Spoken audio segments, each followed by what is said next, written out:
Who wouldn't benefit from expert lead generation tips, especially if they're designed to help you maximize results and minimize costs, right? That's why I'm so excited to welcome Josh Ramsey today. Stay tuned. This is Business Confidential Now with Hannah Hasl-Kelchner, helping you see business issues hiding in plain view that matter to your bottom line.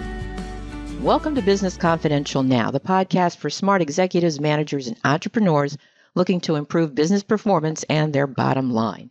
I'm your host, Hannah Hasl-Kelchner, and I've got another interesting guest for you today. He's Josh Ramsey. Josh has successfully created and executed more than 80,000 successful marketing campaigns across the U.S. He's the CEO of Strategic Point Marketing, where he provides Fractional Chief Marketing Officer services focused on teaching executives and business owners how to cut costs and grow their business. He's also the author of the ebook, How Some SEO Companies Disguise Laziness and Hide Poor Strategies. It's a step-by-step guide to winning online. And therefore, it's my pleasure to welcome him to the show today. Welcome to Business Confidential Now, Josh. Hello. Thanks for having me. It's great to be here. I'm excited to chat with you about lead generation because this idea that if you build it, they will come generally doesn't work. And I think many listeners recognize that. But since most of them are small and mid-sized business owners, they may not have huge marketing budgets to work with. And I'm sure they're eager to learn more about your low-cost lead generation strategies. Please tell us about them. I think the number one rule where people fall trap is that they jump all in with an agency, or they jump all in on one campaign that they've been sold by a salesperson. And the main rule that I teach people is a strategy that I created a long time ago called test before you invest. And very simply put, it's put a few dollars into something, try it before you jump both feet in. And it's that simple in the beginning. So whenever we're looking at campaigns, the practical way to approach it is going to be, first of all, identify your target audience. Where is your target audience? Who are they? What does the persona or the avatar look like? Once you identify that, then you look at the best media that they take in. So whether that's Instagram, Facebook, TikTok, Reddit, Google Ads, that's the next step, is to identify where that consumer pulls information and knowledge. Then leading to the buyer cycle of the timeline and how to grab the lowest hanging fruit with an easy action item, low risk. So when you combine all of this, it really depends on the industry that you're going after. But when you start with the persona or the avatar and identify what type of media that they're going after, what they consume, that's where the first step can start, right? And now you go to inbound marketing versus outbound marketing. Okay, well, hold on a second. When you say what they consume, well, you want them to consume your product or service, but I get a feeling that maybe you're talking about consuming your ad. Can you clarify that for me, or maybe give me an example? Yeah, so everyone consumes marketing, everyone consumes media, but when you look at the different personas and people that are out there, they're going to consume information differently. A business owner is going to consume information through podcasts and probably books, magazines, online articles. So that's how a business owner, entrepreneur will consume their media and their knowledge. So if you're trying to advertise to a business owner, now you identify where they're consuming knowledge, and that's where you want to run your advertising. Because you're right. As a business owner trying to sell, we're looking for people to consume our product, whatever that product is. But advertising is all about putting your information with the best light in the place where people that will buy what you sell are consuming that media. So if you have, I'll just use it for instance here. I'm working with a drug trial science company. We run a lot of different trials, and some of them are for adolescents, some of them are for adults, some of them are for children in between 4 and 8 years old. So if we're trying to reach a generation of 4 to 8 year olds, then what we've done is we've actually advertised on Instagram and Facebook, which is called meta ads, because we know that the parents are taking that, they are consuming the media through the digital marketing. But if we go after adolescents, we're looking at TikTok and we're running TikTok ads. Now, when you look at the 20-year-olds, we're advertising on Reddit ads. So identifying where your target market is spending their time and energy consuming any type of media or entertainment, that's what we're trying to identify, because that's built out through your persona or your avatar. Does that clarify? Yes, it does clarify. I'm wondering, though, if you could give us a little insight, because, I mean, the example you've given is social media, and it is huge. We know that. And everybody tries to be, well, I shouldn't say everybody, but a lot of people think they need to be everywhere at the same time, which is impossible. So your clarification, I think, certainly helps them zero in on, I'm not going on TikTok if I'm trying to reach a CEO, right? But what about email marketing or referral programs or networking? I mean, there's other types of marketing avenues besides social media. How would you rank those? So again, I appreciate your direction there in this conversation. When you're looking as a whole, I'll give you another short story here. Worked with a fence company. They did garage doors and fences. They looked at all of these different types of marketing. They did emails, they did social, they did paid ads, they did SEO. The business owner was always frustrated because he would see the spend and how much the phone calls were costing him. But if he turned off pay-per-click on Google AdWords, his phone would die, so he wasn't getting the leads in, but he was saving budget money. His SEO was actually the best generation of leads out of all of them. So you have to then identify what your cost per acquisition is, cost per lead, cost per sale, by each tactically placed marketing. So emails will cost you one price. Then you have meta ads or social ads costing you something different. SEO will be different. AdWords will be different. Not all lead gen will be equal. So each one will cost a different price point. So while you would love to have the lowest one, now you hit law of diminishing return. So with this gentleman, he was paying about $20 per lead and sale generated through SEO. So every $20 he would put in SEO, he would make a sale. But he was paying $80 for pay-per-click. He was frustrated whenever pay-per-click was so much, but he was also even more frustrated that his phone wasn't ringing. But in the end of the day, I explained to him it wasn't a good idea to spend more money in SEO because of the market size, the area that he wanted to go after. It was going to cost him too much, therefore law of diminishing return. So now when we look at test before you invest, it becomes, let's fold our money in as many places as possible. So we're going to lay out our dollars into whether it's email or funnel campaigns or paid ads, social ads, television, transit advertising. But now tracking that has got to be a whole nother level of conversation of how do you track, what are you looking for, how do you generate these reports?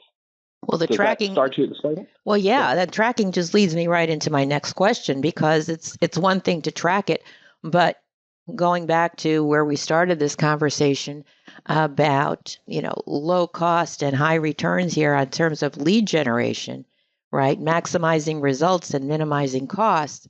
It's one thing to generate leads, but they have to convert. So what are some good mechanisms for tracking all that stuff and helping you decide where you then want to put more of your marketing dollars? So there's a lot of different ways to track, but the first thing I would say is you need to identify how a consumer is going to consume that media. So on social, it's easy to set a funnel campaign. On pay-per-click, it's easy to set that. A couple of notes when it comes to tracking online and doing digital is, number one, I tell people, make sure that you own the account. Never let an ad agency own the account. It should be run through you and you, the owner. Then you set what are called the acquisition numbers, and those are triggers inside either Google or Meta or other online consumption of platforms, right? So Google AdWords will track whatever conversions that you set. AdWords does the same thing. I'm working with another company right now who's running transit advertising. With them, we're putting them through a QR code. The change that I'm implementing is when I started with the company, they were running QR codes, but it was just driving to the homepage of the website. So there was no call to action. There was nothing to track other than we got a QR code scan, someone went to the website, and that's it. So now we're changing the strategy that if they scan the QR code, they actually go to a page that says, you saw one of our buses, and again, I'm kind of paraphrasing here, but you saw one of our buses, you just scanned a QR code, you're now going to win this. And we give them an extra percentage off to get their email. So now at a minimum, because we give them that first time buyer or we give them that QR code experience, we're now working with them and giving them something to get something back from them. So wherever you advertise, you want to try to use a different price point. You could do 22%, you could do 8% off. Whatever your percent off is, then can be tracked as someone scans the QR code or clicks on the site through a lead gen source, and therefore it starts to go through. Now your funnels are a whole different world. Your funnels become wherever you put your content, wherever you put your data, such as a CRM. Now you can set up the new CRM to actually generate reports and automate that system. All right. I think you're jumping through multiple hoops at the same time. I want to make sure everybody can follow here. When you're talking about setting up your CRM, tell me more about that and what it stands for, because not everybody's familiar with your marketing acronyms. Sure. So a CRM is where it's consider it a database of all of your leads and contacts. So there's a lot of them out there. You have the basic ones like HubSpot or Salesforce. So this is where all of your contacts go. They have what are called tags. And when you automate your system, you can tag a lead by the lead generation source. So there's a lot of complication to it. And I don't want to necessarily drag us down into the weeds. So I am trying to stay somewhat high level. But the CRM will then be able to track all of your information. I think many business owners make a mistake, in my experience of working with a lot of different business owners. They make a mistake that they just use QuickBooks as their content manager system. So their CMS or their CRM, whatever you want to call it, everyone calls it something slightly different, it seems. But wherever you keep your leads and that information is your gold.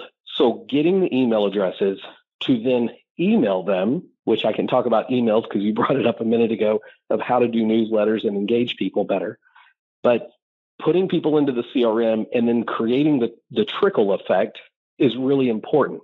So find the CRM that works for you, whether it's a HubSpot or a Salesforce or something similar. There's a lot of them out there. They're all built slightly different based on whatever industry that you work in. So some of them are better for others, right? But in the emails, I'll touch on that if that's okay real quick. Yeah, I just want to clarify because we keep talking about CRM, meaning customer relationship management, whatever platform you use for customer relationship management. So everybody's on the same page in terms of our definitions here. But yeah, go ahead about email. So a lot of people, when they trigger emails to go out, it actually becomes more annoying for two reasons. One, they either oversaturate the market with their emails, or two, they write a ton of material thinking that it's relevant to the consumer that's going to read it. But 90+% of business owners that get these emails, they never read these emails. They never engage or click. Therefore, the open rate, the click-through rate is extremely low, and the unsubscribe rate is extremely high. One of the best strategies that I've seen put into place is writing a 4 or 5 line email and giving them a simple reason that they should click to go to a web page to consume all that information. What that also does is for your online presence, it shows Google that you can generate volume to your website, which will increase your overall rankings online as well.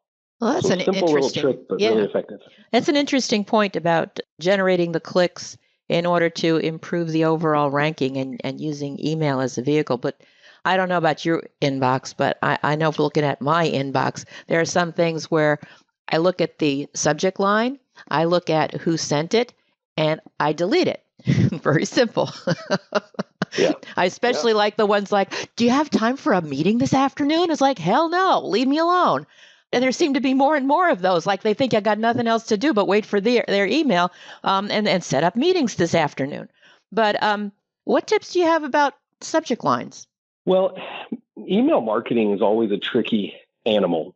People have gotten better, but back in the day, it was interesting. I started doing this before anyone that I saw did it, where I would put the RE colon and then a subject. And that used to get people to open because they would think, oh, I've already responded to this person or they're responding to me. So that was the old school way about 10 years ago to get people to open and read an email. But subject lines really just, again, they have to be relevant to your user. So whatever's going to click their reticular activator to make them want to engage. So reticular activator is a psychological term, which means we are constantly, as humans, we're constantly scanning the world for information that is relevant to us, either solves a problem or creates a better solution or puts us in a better spot mentally, physically, or what have you, that is relevant to us. So it's kind of like you go buy a car and you think, oh, I've never seen anyone out here with a purple Toyota. So you go buy the purple Toyota and you pull out onto the street, and the first thing you see 3 of them drive right by you. And that's your reticular activator because you've never paid attention to it. I was talking about a business owner that's running transit advertising. When I joined his company and started working in consulting, he brought up that he is on the back of buses on transit. And he said he didn't know if it really worked or not. Well, when the contract came up for renewal and he went to go sign it, I said to him, I don't think you should sign that. We talked about why. And for the next 3 weeks, while he made a decision to buy or not buy the renewal, he saw it everywhere. Everywhere he went, he saw his signs. So he's fallen back in love with it and saying he thinks that we should do it. But his challenge to me was show him whether he should or should not do it. So instead of doing a year-long contract, when I talk about from the beginning, test before you invest, instead of him doing a year-long contract, we've changed the strategy. We become agile and made a shift in how we approach it to see if we can become more engaged. Because right now, if they do scan a QR code, their average time on our website is about 12 seconds, which is terrible. It's long enough to be there and then leave. So now we're making that shift. So back to subject lines, it really has to be relevant to whatever you're saying in your email message, but what's more relevant to the consumer? Are you solving a headache? Are you giving them a solution? Are you giving them more opportunity? And that's what's going to drive them. So it's hard to give a specific of a good subject line without knowing, again, the core of marketing, which is the persona or the avatar. If you had to put in a nutshell this concept of maximizing results and minimizing costs, what would be your elevator pitch for that? If you're maximizing your results, it really just comes back to the tracking. So when I think I've kind of said this before, but it is 100% knowing exactly what your cost per lead, what your cost per acquisition is, and what's your closing percent. As soon as you know those details, everything starts to change because then you can make educated decisions. Good. Off of data. I wanted to distill that because I feel like, yes, you mentioned it, but we also got distracted, I want to say, into a couple other areas which may have diluted that message. So I really wanted to sharpen the focus on that. But it makes a lot of sense. And I think sometimes people just don't spend the time in order to capture that information and analyze it so that they can make the more informed decisions. And I'm glad that there's someone like you that can help them focus on it because they're not the marketing geniuses, which leads me to my next question and my last one about, okay, this is going to make my head explode. How do I find somebody like yourself who is an expert that I can trust? What do I need to ask them? What do I need to be looking for to know I'm getting the real deal as opposed to every TikToker who thinks that, oh, I can do marketing? Help us out. Absolutely. That's a fantastic question. I'm going to give you a very blunt, honest, direct answer. Thank you. There are 2 main personality types in marketing. You have the creative and then you have the data.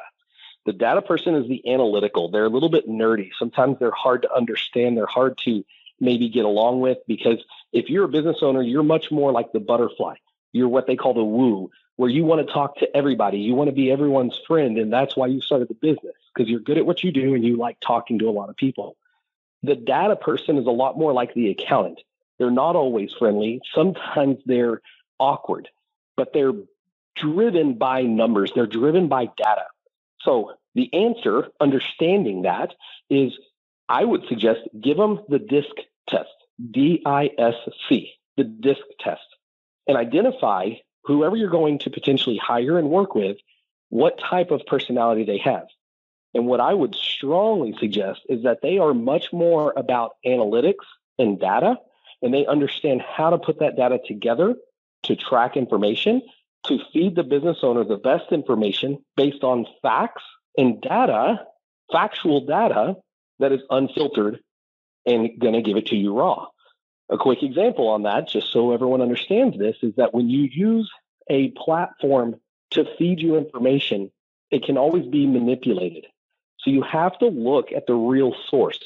So understanding the type of personality that you're working with, if they're analytical, and then diving in deeper with them and not just getting the surface level basic report, but knowing that they're going to dive in deep and understand the data to its core, that's what you look for. And that's personally why I like the DISC test. There's a lot of personality tests out there, but I like that one as one of my top 3, simply because it just tells you the type of person that you're working with.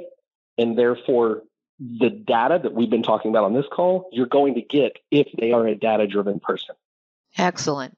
Thank you for mentioning that DISC test. Matter of fact, I'm going to put a link to DISC on the show notes at our website so that people can refer to that, because not everybody may be familiar with it.